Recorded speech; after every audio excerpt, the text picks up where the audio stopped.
Tribunal PJ Gubernur Maluku minta warga Ambon jaga kedamaian selama Pesparawi 11 Provinsi Maluku. Penjabat Gubernur Maluku Sadali Ili meminta warga Ambon jaga kedamaian selama perhelatan Pesta Paduan Suara Gerejawi atau Pesparawi 11 Provinsi Maluku. Pasalnya pada Pesparawi kali ini, Kota Ambon yang kini menjadi tuan rumah pelaksana. Pesparawi pun berlangsung di Taman Budaya Karangpanjang Ambon sejak 17 hingga 20 Februari 2025. Kata Sadali, semua warga Ambon harus memberikan dukungan atas kegiatan ini, paling tidak memberikan pelayanan yang terbaik sebagai wujud merawat keberagaman di Maluku.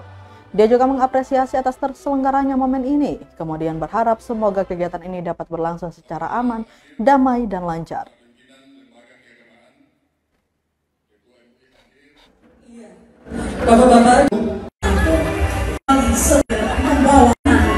Pesta Paduan Suara Gerejawi atau Pesparawi 11 tingkat Provinsi Maluku di tahun 2025 yang menjadi tuan rumah adalah Kota Ambon. Atas nama pemerintah daerah dan seluruh masyarakat Maluku, kami memberikan apresiasi atas terselenggaranya momen ini.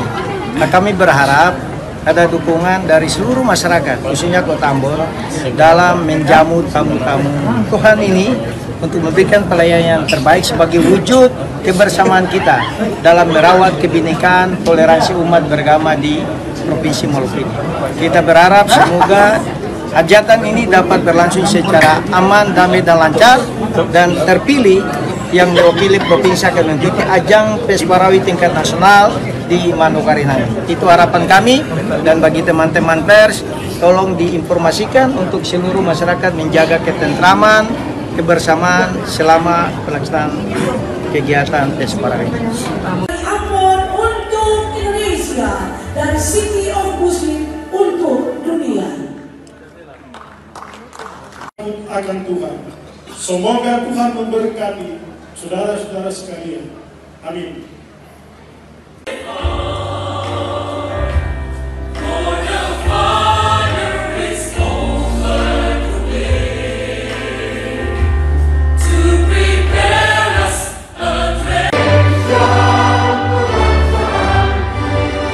Download Tribun X sekarang, menghadirkan lokal menjadi Indonesia.